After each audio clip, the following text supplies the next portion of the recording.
Assalamualaikum warahmatullahi wabarakatuh. Bismillahirrahmanirrahim. Allahumma salli ala sayyidina Muhammad wa ala ali sayyidina Muhammad. Rabbi israh li sadri wa yassir li amri wahlul 'uqdatam min lisani yafqahu qawli. Amin. Bismillahirrahmanirrahim. Araftu rabbi bi rabbi. Aku mengenal Tuhanku dengan Tuhanku. Bagaimana maksudnya, wahai sobat? Aku mengenal badanku dengan Tuhanku. Maksudnya, aku bisa mengenal badan ini dengan hidup Tuhanku. Aku bisa menyaksikan badan ini bangun tidur dengan hidup Tuhanku. Aku bisa menyaksikan badan ini berjalan dengan hidup Tuhanku. Aku bisa menyaksikan badan ini mandi dengan hidup Tuhanku. Aku bisa menyaksikan badan ini sholat dengan hidup Tuhanku. Aku bisa menyaksikan badan ini makan dengan hidup Tuhanku. Aku bisa menyaksikan badan ini memasak di dapur dengan hidup Tuhanku. Aku bisa menyaksikan badan ini naik motor dengan hidup Tuhanku. Aku bisa menyaksikan badan-badan ini bekerja dengan hidup Tuhanku. Dan aku bisa menyaksikan badan-badan ini bergerak ke sana dan kemari dengan hidup Tuhanku. Itulah yang dimaksud araftu rabbi bi rabbi. Aku bisa berzikir kepada Tuhanku dengan Tuhanku. Jika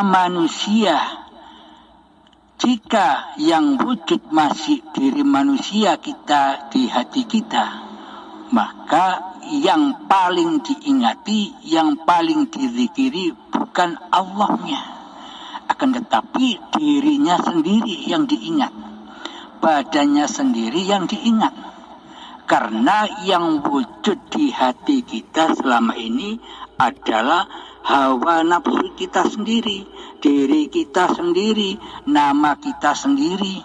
Maka tak mungkin hati kita bisa ingat dan berzikir kepada Allah atau hidup yang memperjalankan badan ini.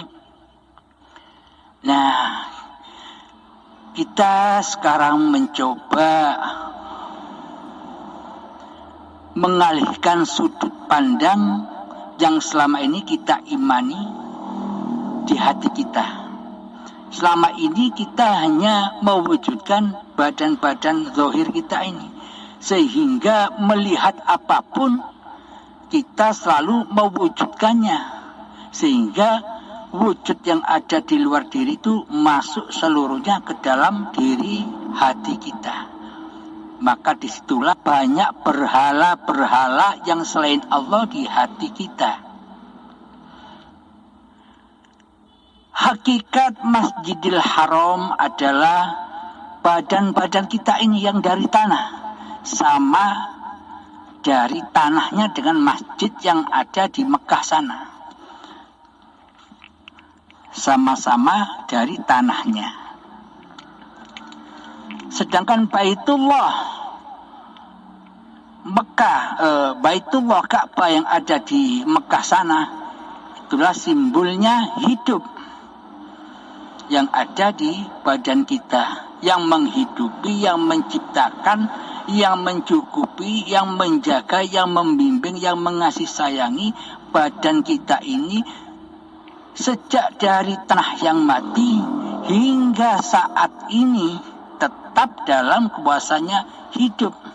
hidup yang ada di tanah dulu, hidup yang ada di tumbuh-tumbuhan dulu, hidup yang ada di dalam buah-buah sayuran dan padi dulu, hidup yang ada di sperma dulu, hidup yang ada di gumpalan darah dulu, hidup yang ada di gumpalan daging dulu, hidup yang ada di janin dulu, dan hidup yang ada di bayi dulu, sama hidupnya dengan hidup yang kita rasakan sekarang ini, yakni hayatullah, bukan hayatnya badan, karena badan hanya sebagai utusan hidup, yakni badan adalah Muhammad Rasulullah, badan yang diperjalankan oleh Tuhannya, badan yang digerak-gerikan oleh hidup yang menguasainya.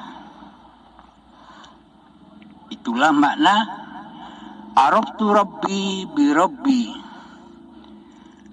Zaman dahulu di Mekah sana masih banyak berhala-berhalanya. Masjidil Haram dipenuhi dengan berhala-berhala. Baitannya pun juga dipenuhi dengan berhala-berhala. Semua itu adalah cermin hati kita. Selama ini hati kita penuh dengan berhala-berhala selain Allah. Karena apa? Karena yang wujud di dalam hati kita makhluk, diri kita sendiri. Maka dari itu wujudlah semua berhala-berhala yang ada di hati. Berhala cita-cita, berhala ibadah, berhala ilmu, dan sebagainya. Maka dari itu ketika Nabi Muhammad diutus menjadi Nabi, maka berhala-berhala itu dibersihkan semuanya yang ada di Masjidil Haram dan di dalam Baitullah. Dibersihkan oleh Kanjeng Nabi. Maknanya ketika kita kembali kepada Allah, hidup Sang Pencipta badan, maka bersihkanlah berhala-berhala yang ada di dalam hati kita ini. Terutama raja di rajanya, berhala yang ada di hati adalah diri kita sendiri, nama kita sendiri, hawa nafsu kita sendiri. Itulah yang disebut setan yang nyata, iblis jin yang dari api. Maka padamlah api-api itu dengan keimanan, yakni kembalikan lagi, persembahkan lagi, rojiunkan lagi hidup yang seperti dulu. Ketika hidup kita, badan kita masih menjadi tanah, hidup siapakah yang di situ? Nah, hidup yang dahulu, hidup yang kidam, dengan hidup yang sekarang, bahkan dengan hidup yang bakok, yang kekal nanti adalah sama, yakni hayatullah. Maka posisikan diri kita kepada hakikat diri sejati manusia kita, yakni apa? Al-maut, mati. Dan posisikan sifat Tuhanmu kepada zatnya sendiri, yakni hayatullah. Jadi hidup itulah Allah, bukan hidup manusia kita. Mari kita mencoba belajar sedikit demi sedikit di dalam kezuhudan kita selama ini. Belajar bersemedi, berkhalwat, bertafakur di dalam hati kita. Karena masjid itu sejatinya badan kita ini. Jadi masjid tempat untuk bersujud. Siapa yang bersujud? Hati kita mewujudkan hayatullah, mewujudkan Tuhannya dan menggoibkan kemakhlukannya. Itulah yang dimaksud bersujud.